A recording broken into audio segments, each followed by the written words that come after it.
And welcome to another edition of Talkline. I'm Zev Brenner, coming to you from the Bridge. Multicultural diversity at their holiday unity party. We'll be right back with a very special program and outstanding guests right after these messages. If you've ever considered hosting your own radio or TV show, then we can help you. Talkline Communications works with individuals and groups interested in broadcasting on radio and TV. Ideal for lawyers, doctors, financial advisors, organizations, or anyone interested in broadcasting. Talkline works with various TV and radio stations in New York and around the country that lease airtime at competitive rates so we can pass on that savings to you. For more information, call us at 212-769-1925. That's 212-769-1925.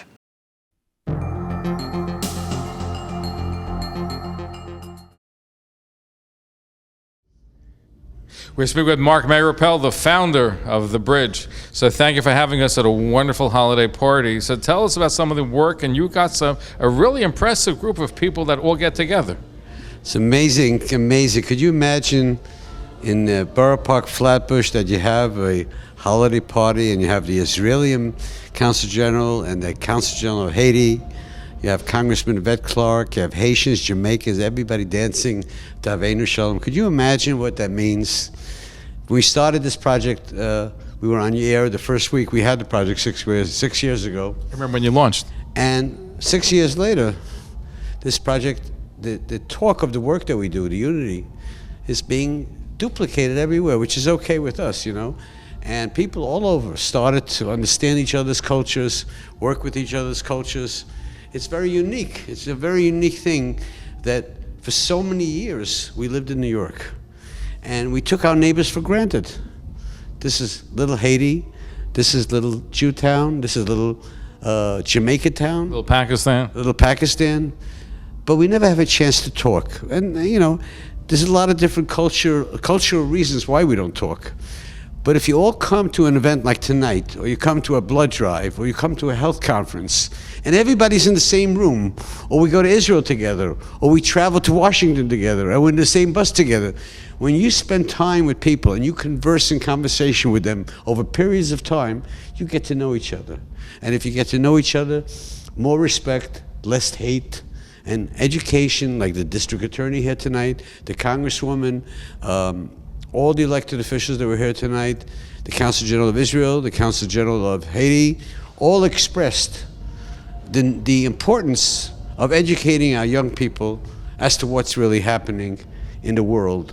Because if you're educated and you understand different cultures and different communities, then you are very likely to succeed in life and become a very successful person. But education, understanding the different communities, where they come from, what they stand for, is something that we strongly believe is the remedy, is the prescription for all that's happening bad in this country. So I want to thank you for putting together The Bridge, for putting together these wonderful events, including your trip to Israel, which I know you did it once, is going to become an annual event from what I'm told, right? That's right. We will to go to Israel with 9 Haitian women and 2 Muslim women and 2 rabbis, and to spend 5 minutes at King David's tomb, and then going upstairs and being at the Last Supper, then going to Har HaZeisim to visit my dad's grave, then going to Bethlehem. I mean, all in one day. It's just unique. They go to the Jordan River, where Moses crossed the Jordan River and where Jesus was baptized. It's just amazing. You know, Israel is a perfect textbook. If you want to learn about different cultures and different religion, instead of buying a book at Barnes & Noble's and reading the book, do a visual, you know. You go to Israel, and in a matter of 1 week, you can go back thousands of years of civilizations through different religions visually, see it, and that's what it's all about. So thank you for being here tonight. Thank you for having me, and thank you for what you're doing, and look forward to continued success. Amen. Thank you.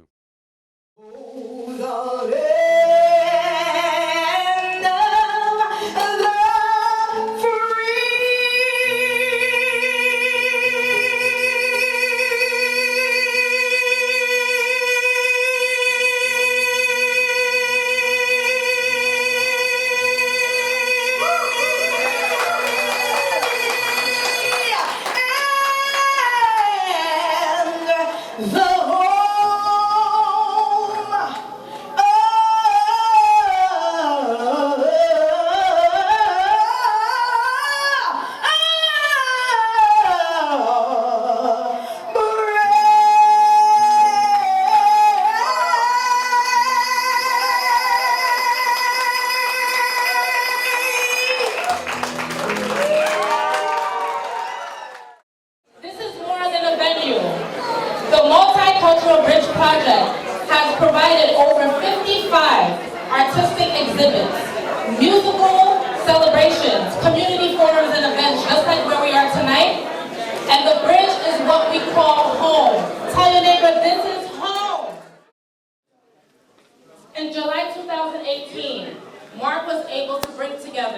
religions to go with him to Israel.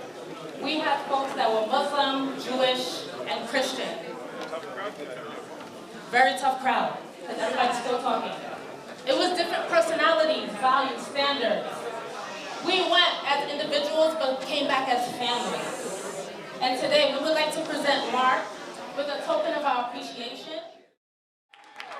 We'll talk a little bit later about to be at the Dome of the Rock, a Muslim site, and 15 minutes later, being at the Western Wall, a day later being in Bethlehem, at the birthplace of Jesus Christ. We even went to Palestine. It's amazing. Look around the room. Just look around the room. Take a fresh breath of air. Look around the room. What do you see? You see Latinos, Afro-Americans, Caribbeans, Trinidadians, Moroccans, Yemenites, Jewish, right? Pakistani, Bangladesh, Tel Avivniks, Cambodians, anybody from Vietnam? And anybody really, to bring people like this together with the community that we've been doing this for 6 years was something that nobody believed was possible. The challenge of today's generation is to eradicate once and for all hate crimes from our community. And the reason the DA always talks about hate is because education is the component. When that young man put a swastika on that temple on Eastern Parkway, I don't think he had any idea of the kind of pain that he's going to bring about in the Jewish community. I don't think he knew that. So if we don't educate young people on that, knowing about hate crimes, knowing about hate symbols, then we are at fault. So this is a room that we can be very proud of, because we would not need a hate crimes bureau in Brooklyn if we could show this kind of love throughout the community. And I promise you that my office will do a great job in prosecuting cases, but we're looking to do more is preventing it. And so we're going to do a lot to work on prevention, and you're going to hear from my office working with each and every community in Brooklyn. How do we stamp out hate? How do we teach love and tolerance? And so I think we have a lot to be grateful for today. We, as a community of Brooklyn, live in one of the greatest places in the world. And when I look around this room, I see why we're so great. This is the bridge, this program, this cultural center, this advocacy program, and to all of you who work with Mark Appel, who we should now just say thank you to for helping organize this and set this up. A round of applause for Mark Appel, please. Hi, I'm here standing with the Brooklyn DA, Eric Gonzalez. I think last week the DA of Brooklyn announced an initiative of actually bringing in an entire unit of the District Attorney's Office, entire unit, to combat hate. I was there at the meeting with you. I think I believe 6 or 7 seasoned prosecutors that are part of the task force, Asian, Jewish, black, of all. And I think it's the first time in the country that a district attorney actually took the hate crime seriously and put together not a task force, not an advisory board, but an actual group of prosecutors that are trained in hate and rape crime. And we applaud you for that. Thank you. So, picking up what Mark said, Mr. DA, what are some of the challenges in trying to deal with the spike in hate crimes that we're seeing in Brooklyn, we're seeing it across the country? Right, and I think that's the important part, right? Let me just start off by saying thanks to for the opportunity to come here to the Bridge Multicultural Project, because if we had more people doing what Mark Appel is doing and the people who work this, we would not need to have a bureau dedicated to fight hate, because this is what brings people together in unity and love. So my unit is brought together not only to fight hate crimes in terms of prosecution, but to prevent it. It's going to be a preventative bureau. We're going to go out and do educational programs. We're going to meet We're community leaders, and we're going to speak at schools, but we're also going to go community to community so that we can bring peace back to our community. No one in Brooklyn should be afraid to walk down the street, but we've had an increase in hate crimes, and so the unit was needed, and we're going to combat it vigorously in the courtroom, but we're also going to educate and teach tolerance. Now, how does one designate a crime as a hate crime? I know in Brooklyn and Borough Park there was some questions where a Hasidic gentleman was beat up, and it took a while before it was designated as a hate crime. At what point do you say that this is not just a random act of violence, but a hate crime? It's a great question. This is why this bureau is so important. I have 6 seasoned prosecutors in the office, many, many years, led by a very seasoned prosecutor who's the head of the bureau. I have 2 junior assistant DAs, so 8 DAs in total. It's going to be 2 investigators, paralegals, so it's a real bureau. They're going to know all the law. And part of hate crimes is very different than any other case, because in most cases the DA does not have to prove motive. The DA just simply has to prove a crime was committed and you're the person who committed the crime. With hate crimes, we have an additional burden that has to be proven beyond a reasonable doubt, that the reason you committed the crime was for a hateful reason against a selected group, a protected group, and so it makes it more difficult. When a person does not say anything and attacks a person, we have to read the operation of their mind. So we have to build these cases carefully. We're working on social media, and we're looking to see if we can prove what someone's motivation was without them saying anything. Brooklyn has one of the most diverse ethnic populations anywhere in the world. I forgot how many different ethnic groups reside in Brooklyn, so I would assume that it makes your job even more challenging. It makes it the best job in the world. How many ethnic groups are we there? I mean, there's people from all over the world in Brooklyn. 50% of the people who live in Brooklyn were born outside of Brooklyn. And that's outside of the United States. That's an incredible number. We are a melting pot here. It makes us, the need for my office to be culturally competent, multilingual, to earn the trust of people from all over the world. Because unless we earn the trust of all the people who live in Brooklyn, including our non-citizen population, we won't be safe, because people won't participate, they won't come to court, they won't call the police. So we're working very carefully. Hate crimes are among the most damaging crimes that anyone could ever commit, because it not only causes fear in the person who's been hurt, but it causes fear throughout entire communities. Now, a lot of the people that doing these hate crimes don't go to the bridge or places like that. I'm not even sure what kind of education they're getting in school. They're probably learning it at home. So that makes it much more tougher to combat. Well, one of the things we're going to focus in on is social media, because I believe that a lot of the hate that we're seeing today comes from Washington, D.C. It's become okay to talk in negative ways about what divides us, what separates us, how we're different, and we're not talking enough about what brings us together. So we're going to make sure that part of our unit is going to have a social media presence and talk about things like what brings us together, and promoting places like the Bridge so that we can actually do activities here. Like you said, that case that happened in Borough Park, where there was a lot of concern, we have to also make sure that the people on social media who would try to divide us, that we actually can respond a little bit to that. Because that case was charged as a hate crime, but these cases take time to build, and we should not jump into it in the speed of Twitter. I think what people are saying was, if a guy's walking down the street with a yarmulke and a beard, and somebody goes out and pushes him and passes other people who are not Jewish, it stands to reason that this is a hate crime. It might be, and that's really what it is. It might be. In that case, he interposed the defense that we would have to prove against, beyond a reasonable doubt, that the motive was not hate. In fact, he denied that it was hateful.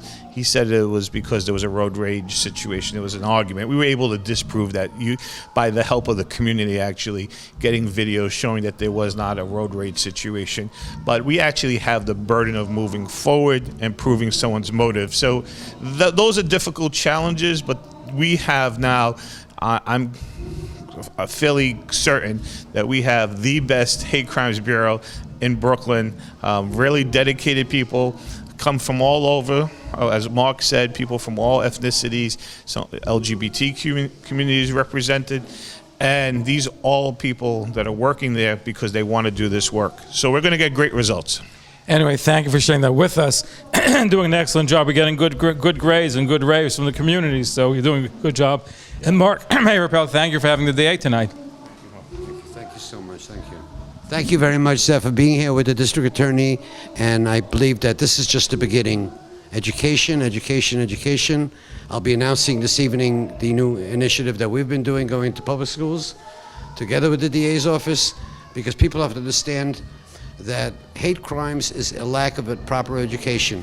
This young man that put a swastika on that synagogue in Union Temple, he probably didn't realize the impact of pain and hatred that's going to resonate with people that survived the Holocaust or Jewish people. He didn't realize it. He was never taught that. So we're going to go into schools, we're going to teach them what a swastika is, what other signs of hate is, right? We went to the church in Greenpoint, and we raised $1,000 last week where they turned over the statues. And people didn't understand. In that church, it was a peaceful church, but they had no connection with the community. So I think conversation is the #1 remedy.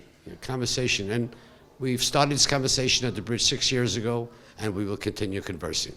Thank you. Thanks. And one final word on this issue is we also have to deal in all communities with people with mental health issues, because what I have seen as the DA is that often the people that are brought to these moments of committing hateful crimes, when you look back on their records, they have issues surrounding mental health. So we want to make sure that we also build out services, so when someone sees that a loved one or someone they know is not, functioning appropriately, we can get them immediate help.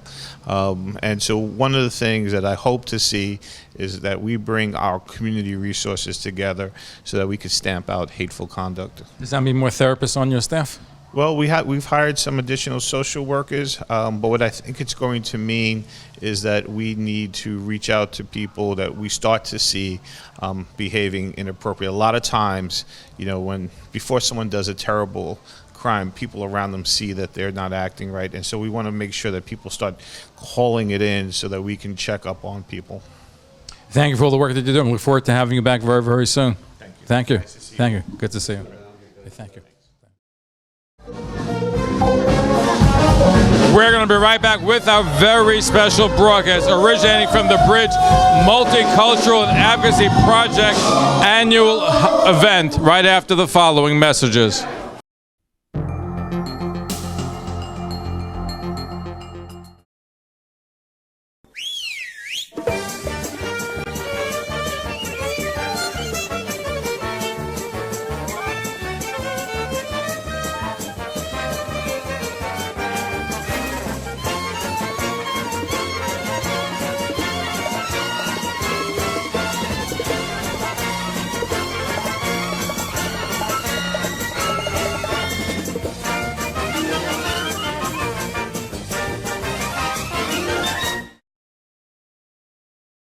Talkline Radio and TV with Zev Brenner is just phenomenal. Everybody concerned about the Jewish community should listen and watch. He has the best guests. He asks the most interesting questions. He's always so well prepared. It's talk radio and television from a Jewish point of view at its very best. Talkline now on throughout the metro area. In 1947, when the assembly was getting together to vote on Israel being a nation, Haiti was the deciding vote in making Israel a nation. People don't do that.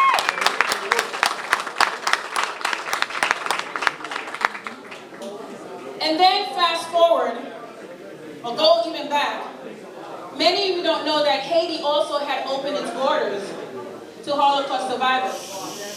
When I went to Israel in 2011, and I went to Yad Vashem, I saw many countries that opened their borders, and I didn't see Haiti.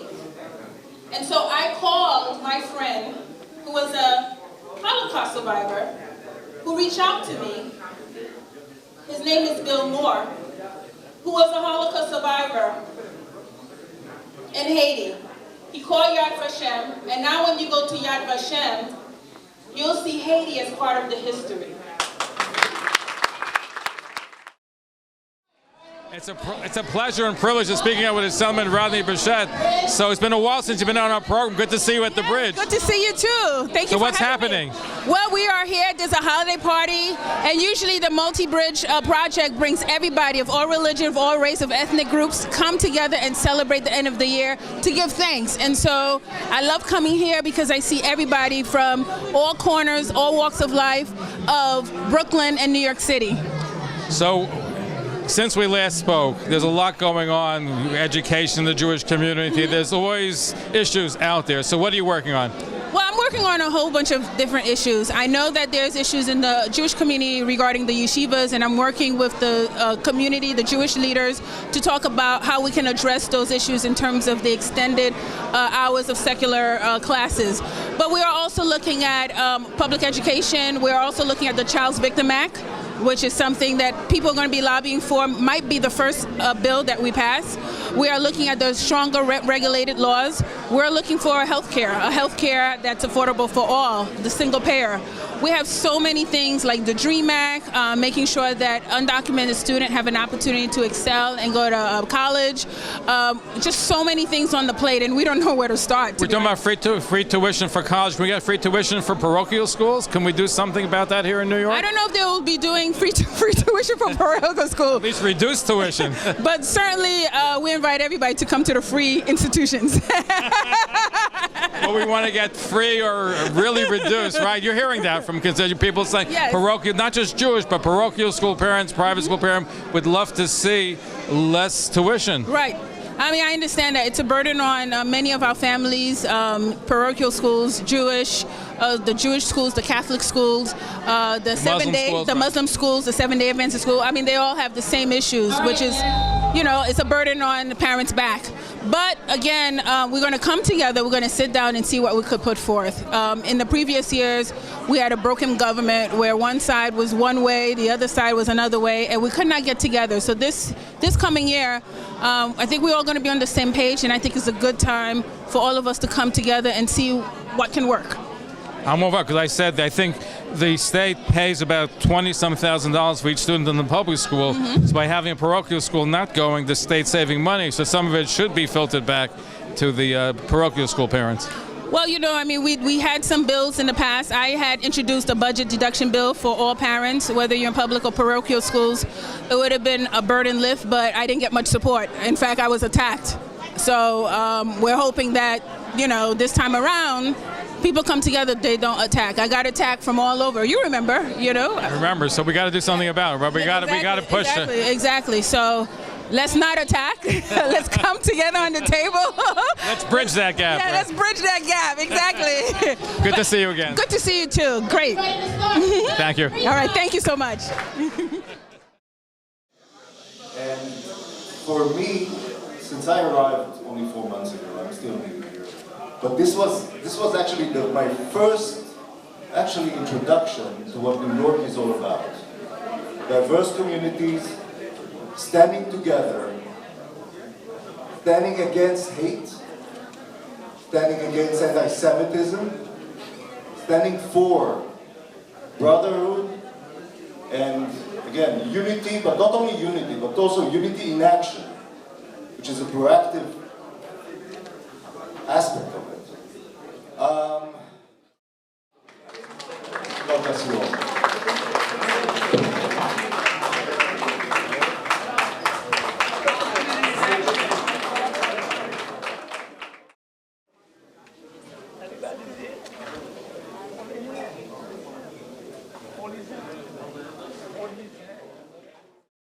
And all of a sudden I had these chills going down my spine. You have a lady with 3 stab wounds in a hospital bed, a victim of a hate crime.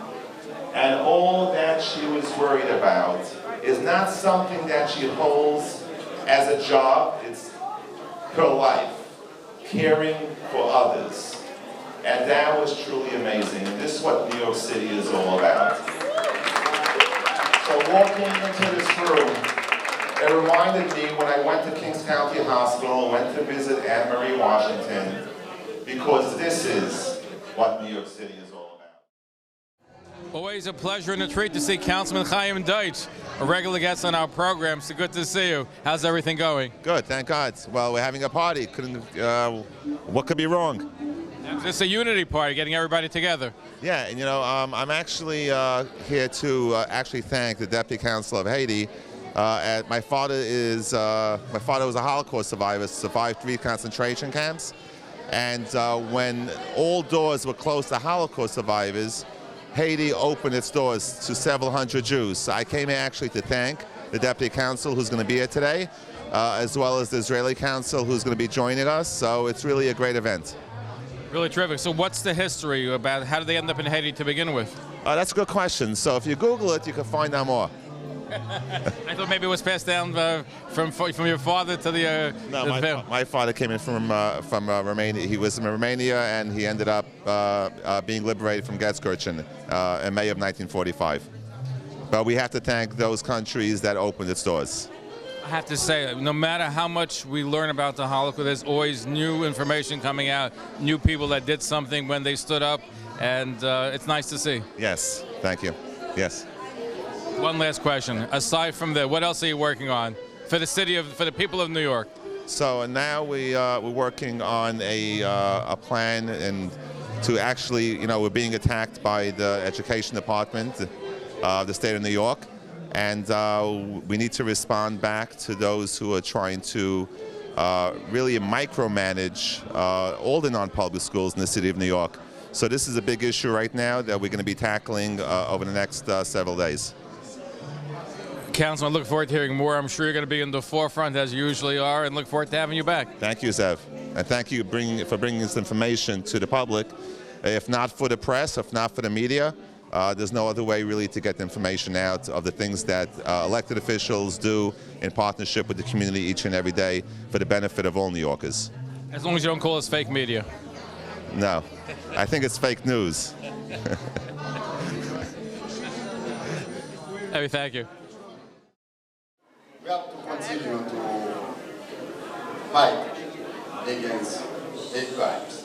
We have to continue. We can't cross our arms and not doing nothing. We are living in difficult time, especially our community. And we have to work together for our community to talk about what's the agreement, what's the passing. And I'm grateful, I'm honored to receive these awards. I thank my wife, my kids. I thank all of the community. This award is not for me, it's for my staff who works with me, for the community to stay together. Because as you know, we believe in that. When we are many, we are strong, and we have to continue together. Thank you very much. We have the privilege of speaking with the Consul General of Haiti here in New York, the Honorable Gandhi Thomas, the Consul General. Mr. Ambassador, welcome. Thank you for joining us. So, thank you for having me tonight, and it's a great night. And the name of the organization by himself says a lot. The bridging of people, and my job as a diplomat is to do the same thing and bridging of people and bring peace. So tell us about some of the activities going on between the Haitian and the Jewish community, both very big populations here in Brooklyn. Yes, we settled in by the mid of the 20th century, and since then the Jewish community, as you know, came almost at the same time with us, and since then, as you see on the speaking, we Haitian and Israeli, we are coming together from a long time. We are the first one to vote so decisive to vote for Israel to be independent. And last week we just show it again and vote along Israel, for against Hamas. We love the Israel people, and we can go over to Mikototo as they call it, ask the Haitian and the community. They will tell you that they do business with the Jews. They work with the Jews, they do everything with the Jews. This is a great bridge, this is a great union between the Jews and the Haitian community. So it was nice to see that they were getting together, the bridge between the Jewish and the Haitian communities. Nice to see everybody get together. What else is going on there? Is there other activities aside from the bridge that brings together these communities? Other activities that brings together. That's the reason that I'm here, and to work and to lift up the community. And the bridge has so many other programs that he works on. I want to cooperate with the bridge to bring, for example, work on domestic violence, work on healthcare. We have so many things that we are going to sign an agreement and to work together between our community and Brooklyn and the Jewish community. Mr. Ambassador, thank you for being with. Look forward to having you back. Thank you. Thank you for having me. How's it going? Good. Very well, Zev. How's it going with you? We have the privilege or pleasure of speaking once again with Congresswoman Yvette Clarke from Brooklyn. Good to see you here at the bridge. Thank you for having me on your show, Zev. Always a pleasure. What's new? Well, we're heading into the 116th Congress. I am grateful to the people of the 9th Congressional District of New York. They have been instrumental in re-electing me to Congress. We're going into a Democratic House of Representatives, and I think there are a number of issues that have gone unaddressed that are going to be brought to the fore, namely health care, which is a major concern for my constituents, comprehensive immigration reform. People are concerned about the approach that is currently being taken. And so we're going to be trying to push forward with all of those policies to make the lives of New Yorkers much better. I understand that you're one of the architects in speaking up for prison reform, which is long overdue. Yes, I'm not an architect, but I am a strident advocate. We've had many instances within this constituency where people's punishment haven't fit the crime. And I think the First Step Act, which is about to be signed into law, is just that, a first step. It gives recognition to people's humanity and gives them an opportunity to rejoin us in civil society with the appropriate support mechanisms to make that transition one that is meaningful and to end recidivism in some cases, but also, again, to make sure that the punishment fits the crime. Are we too quick to put people away? Compared to Europe, we have more people incarcerated. It seems all the new regulations over the last decades, there's more reason to put people away when they shouldn't be put away. Absolutely. I think that, again, we've been pretty archaic in terms of how we've addressed concerns in our society, particularly those of minor offenses. We know that treatment works for those who may have committed a crime while under the influence of some type of drug. And we know that we can also find ways for people to make amends to society by giving back in service and other ways.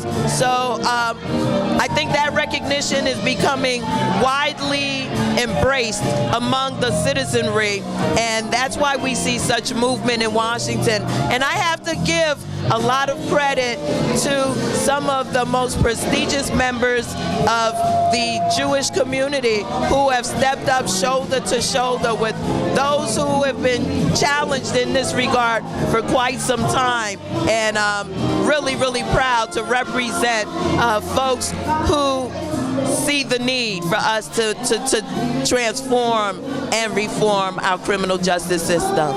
Congressman, a pleasure. We hope you join us again for a more extensive interview. I look forward to it, Zev. Thank you for having me, and many blessings to all of your viewers. Thank you. Thank you. What I can say is one thing. On the trip, in the words of Dr. Martin Luther King, we recognize all the elements of the human race that unite us as one. And I firmly believe that deep in my heart, one day we shall overcome, thanks to the bridge of Mark Appel.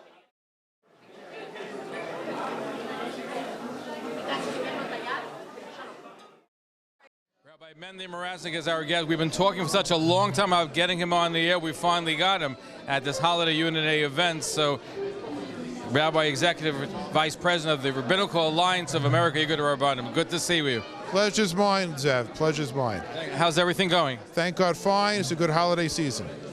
So what else, what new things is the Rabbinical Alliance of America embarking on? Right now we're continuing on the professionalism of the rabbi. We've introduced a retirement plan. We're focusing on rabbinic services and how to better make the rabbi for 2019. That should be a big challenge, right? It's a challenge, but our job to make it a reality. You got a lot of work cut out to you. Now here at this Unity Holiday event, they're all different background, different very group. I thought maybe you're recruiting. Well, the answer is I give Mayor Mark Appel, a lot of credit. As the demographics of the city and of Brooklyn change, it's very important to have open lines of communication with all different groups that comprise the Big Apple. We're becoming bigger as an apple, bigger as a city, more diverse, more rich because of it. But the most important thing is to have an open line of communications able to build the American dream for everybody. Very true, because at this event like this, you get to meet people you ordinarily wouldn't meet, that's circles that we travel in. That's the beautiness of it. You hit it right on the nail. Pleasure. We're going to have you for a more in-depth interview. I look forward to it, and the honor is mine. Happy holidays. God bless you. God bless America. Good night.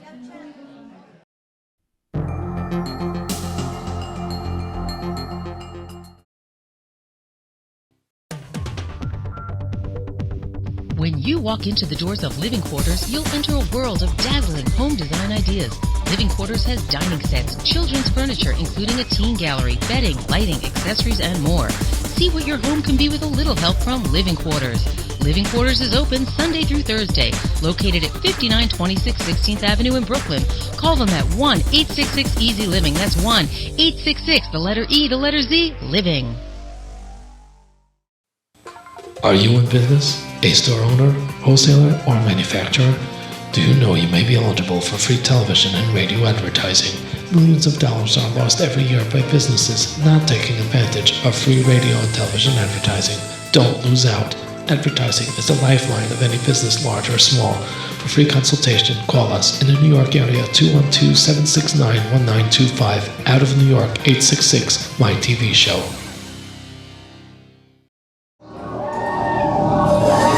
Welcome back to the broadcast. I'm Zev Brenner, coming to you from the Bridge Multicultural Advocacy Project special event.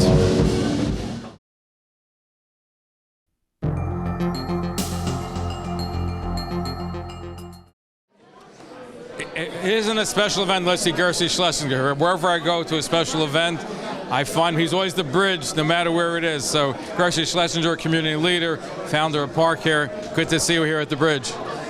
Welcome, welcome. So yes, the Bridge is it's a good name because you're bridging a lot of gaps over here. I came especially because I know there's a lot of legislators, politicians, and as you know, there's a lot of issues going on, especially with the education.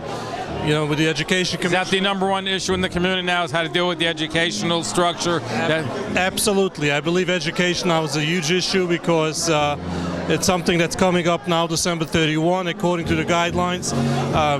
A lot of parents are going to be truants. Chas v'sholom. So, you know, we got to work.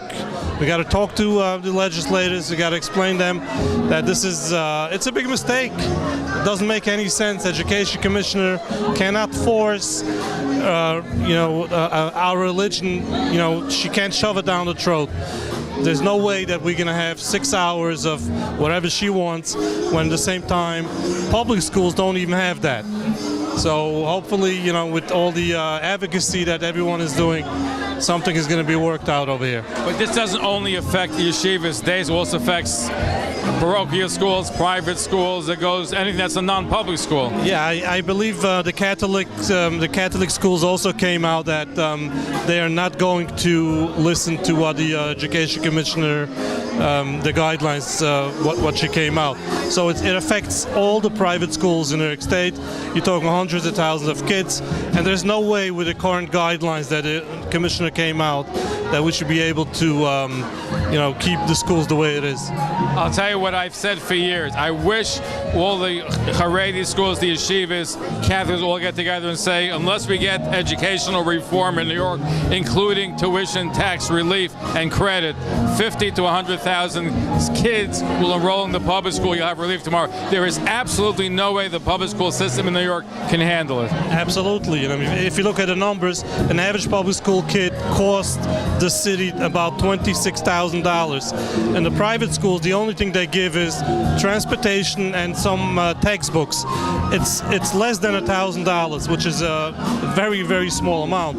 I believe there's an amendment, it's called the Blaine Amendment, which prohibits the state from giving money to private schools, but there must be something that has to be should be worked out there. Well, I'm arguing that if they're going to interfere in the education of the schools, if that's the case, they have to also absorb the responsibility, including the financial ones, for the school. Well, there should be a level playing field. You're absolutely correct. If you want to have the daya, you should give the mayor. They say, if you give the money, you have the opinion. If they want the opinion, they got to give the money. Absolutely. Gershie, good to see you. Thank you so much. It pays to know our next guest, and we're speaking to him at the bridge. He is Kashif Hussain, the founder and chairman of PAYS, the Pakistani American Youth Society. So, a pleasure to speak with you. From what I understand, you're doing a lot of multi-ethnic events. That is right. First of all, Zev Brenner, thank you very much for having us here. I just want to give a shout out to Mark Appel, a longtime great friend, a brother with the Bridge Project. Pakistani American Youth Society basically, Zev, came into the picture when we have an opiate problem with the youth in Pakistani American youth. What we started as a program to get them off the street, it just, what's the right word I want to use here? It's morphed into helping everybody in the community, all the youth in the community. And then we jumped into interfaith and also multi-ethnic building coalitions. And now we're very proud to be here with our Jewish brothers and sisters when there was a Hanukkah, especially in the tragedy, we stood with Mark. So this is the type of work we're doing. We're building a lot of bridges across the faith groups, across the different ethnic backgrounds. So I'm here, I'm very proud to be here, and it's very exciting. Now, the Pakistani community is heavily based in Brooklyn. If I remember correctly, I grew up for a period of time on Avenue H and East 12th Street. Coney Island Avenue, H Foster is very heavy. In fact, the synagogue that somebody said that is now a big mosque on Coney Island Avenue. Well, let there be no secret that we learn a lot from our Jewish brothers and sisters. So yes, another fun fact. The area, which is called Little Pakistan, which you just described between Avenue H and Newkirk Avenue, is the largest concentration of Pakistanis outside of Pakistan per square feet area. So yes, they are there for a long time, and the new generation is taking the community to a next level. Very exciting things are happening, and as I said, they are reaching across the aisle, building programs, building bridges, and it's benefiting everybody in the Brooklyn. Now, this is nice that here at the bridge everybody gets together, but aside from here, are there other interactions between the Pakistani and the Jewish communities in Brooklyn? Absolutely. Just want to give you another fun fact, but recently in 2018 primaries, I ran for a district leader in Assembly District 44, and the first person to endorse me was Mark. And this is the kind of love, affection, support that the communities are showing, and we continue to build on this. And one thing I want to mention, that this is a perfect place to show the world the model of having a synagogue, a mosque, and a church in the same block where everybody comes and celebrates each other. Kashif, a pleasure to meet with. Look forward to having you back on a future broadcast. Thank you. I appreciate it. Thank you. One thing I love going to an event like the Bridge, you get to see everybody here from all different communities, including in the Jewish community. Amber Adler is a community activist, and she brought someone for a little activist as well. Yes. What do we have over here? We have Shmuel, he's 6 years old, and Yaakov, he is 4 years old, and they try to go out and help out and advocate whenever they can, or just enjoy a good holiday party. So what brings you to the Bridge? I really think they're doing a lot of great things here, and I like to bring my kids out and let them see what community looks like, because that's what we're raising here in this community, is leaders and people who are not shy to go and meet their neighbors. Terrific. Absolutely, that's what it's all about. Are you guys having a good time? Yes. Yeah, how about you having a good time? Yes. I can't hear you. Yes. All right, you did very well. You got a future in television, both of you. How's that? You want to be on TV? Yeah. All right, you are. All right, smile at the camera, wave at the camera. Okay. That's so funny. Very nice. Nice to see you. We're speaking with Rebecca Theodore, international journalist, also with the Caribbean Israel Coalition. Thank you for joining us here at the bridge. What is the Caribbean Israel Coalition? Very good question. The Caribbean Israel Coalition, what we do, we are trying to bring Israel technology to the Caribbean in terms of water sanitation, cybersecurity, agriculture, housing, education, and also solar farming. So you have the office in the United States. Your main office is overseas, correct? The main office, the headquarters, is in Bridgetown, Barbados. We are also headquartered in Tel Aviv, Israel, and I am the U.S. director here at the United Nations and also in New York. So tell us what you're doing here in the United States to help bring more Israeli technology to the Caribbean. What I do, I try to lobby Israeli companies from Tel Aviv, from Jerusalem, into the Caribbean in terms of the aforementioned I just told you. At the United Nations, I speak with U.S. ambassadors from the Caribbean, so let them know exactly what we are doing so they can take the message back to their host countries and help us to bring the message to the Caribbean. So how much of Israeli technology has ended up being used in the Caribbean? Oh yes, quite a lot. Presently we have a hydroponic farm in Suriname. We are helping Barbados with their sewage system. We are trying to bring agriculture to Dominica, my country where I was born, in terms of seed diversification. And we are also bringing water sanitation to the island of Antigua and Barbuda. Wonderful. Keep up the good work, and thank you for being with us. Thank you so very much. And thank you so much, Mark Meyer. Thank you. We've had Bill Tingler many times, the President and CEO of Tour for Universal Tolerance and the School News Nationwide. Good to see you again. Good to see you also, Zev. This is a great event from the bridge celebrating unity and diversity. So tell us about your connection to the bridge. Mark and I have been working together for a long time in regards to bringing people together. There are less than 45,000 Holocaust survivors remaining in New York, and less than 100,000 Holocaust survivors throughout the whole world. So we're bringing everyone together for them to hear the story of a Holocaust survivor and see a Holocaust survivor, more so the middle and high school students before they're all gone. That is our mission and our vision for New York 2019. I want to commend you. You're doing tremendous work with the Holocaust education and work with survivors. You brought us a guest to speak at Young Israel of Long Beach, also dealing with the Holocaust. So you're at the forefront. Yes, I am. Myself and many others. Sally Firstberg, we have Sammy here tonight, who's a Holocaust survivor. Sammy is still very strong. He's a motivational speaker, not only a Holocaust survivor, he's doing wonderful work with our New York City students in carrying and sharing the word empathy, compassion, inclusion. So many of us are in the trenches together doing the work of goodness. If people want to learn more about the work that you're doing, how can they do so? Please visit us on the web, tourfortolerance.org, TOURFOUR tolerance.org. Bill, keep up the wonderful work that you're doing. Thank you so very much, Zev. Thank you. I hope I pronounced the name correctly. I'm speaking with Abu Kaliko Zaman, the president of the Faith Dialogue Project. How was my pronunciation? Was it okay? It's okay. So what does your organization do? We are doing like interfaith meetings of different faiths, different community, and we talk to each other, and we have different programs all the time going on, and we try to reduce the hate crime and tension and other anxiety and worries of different communities due to lack of knowledge. So which religious groups are you working with? I am working with the different, all. Jewish, Christian? Yeah, Jewish, Christian, Muslims, everybody, all. So what kind of programs do you do? We are doing interfaith, like a religious priests are coming, like Jewish rabbi, and our community, like Muslims, imam, and Christian pastor, everybody sitting in a table and then we talk to each other. And we are also doing some kind of events also. We are doing events. Now, what do you talk about? You talk about religion, you talk about working together. What is it that you talk about? We are talking about not only religion, we are also talking about our well-beings. How can I help each other? Empathy and generosity is our main goal, our mission. How often do you meet? Huh? How often does the organization meet? Oh, monthly, once a month.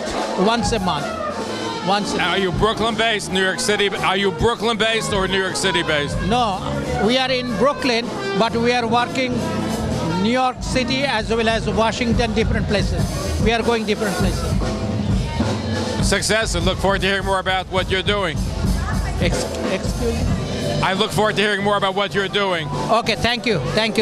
We are happy to work, and we'll give all the information to you also. You can see peacehills.org. Peace Hills, our website, peacehills.org. You can check that also. And you can check also Facebook also. We have a lot of things we are doing. Lot of things. Not only that, I am the first Muslim whose picture is 9/11 Museum. Oh, yeah? 9/11 Museum, after 9/11 attack, within 6 hours, I stood in favor of humanity, in favor of peace, progress, prosperity, and safety and security of the world. Do you find it's hard to get your message across because there's a lot of tension between Muslims and other groups? Is it harder for you to communicate your message? Yeah, I already reached out. They understood, but some of the imams, some of all the religion has some little problem. But we can overcome this problem very soon. We are at the bridge. Today we are here as members of the Jewish community. We are here as members of the Muslim community. We are here as members of the Spanish, Haitian, Dominicans community. But most importantly, we are here as members of one family, the human family. We're speaking with the Honorable Dr. Eugene Matthew, right? The doctor is also in the City Council, so good to see you again. My pleasure. It's a good pleasure to see you. Always a pleasure. Great to see this, everybody getting together. The bridge got everybody, Haitian, Jewish, all the ethnic communities are together. It's a great event. Yo, this is a wonderful event, especially at the holiday season. This is the time when people come together, forget about everything that divides us, but bring our values together. Because we are all, as I said previously, members of the same family, the humankind families. It is so wonderful to see people from different ethnic backgrounds coming together, and I'm so delighted to be here. It's amazing, so thank you. I know that we've had you on our show in the past. Look forward to having you back again, but this is just a great celebration. The most important thing is communications. Communication, because listen, when we human beings, we come together, when we in the community or in the city of New York, we come together, breaking barriers, we can make our city a most beautiful, most powerful city, and we can make New York City a better place. This is so wonderful. This is something we got to celebrate every single day. We got to celebrate our diversity, and we got to celebrate the beauty of our diversity. Thank you. Thank you so very much.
Talkline Radio and TV with Zev Brenner is just phenomenal. Everybody concerned about the Jewish community should listen and watch.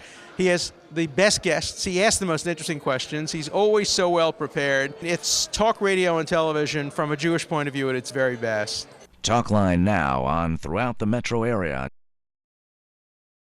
If you've ever considered hosting your own radio or TV show, then we can help you. Talkline Communications works with individuals and groups interested in broadcasting on radio and TV. Ideal for lawyers, doctors, financial advisors, organizations, or anyone interested in broadcasting.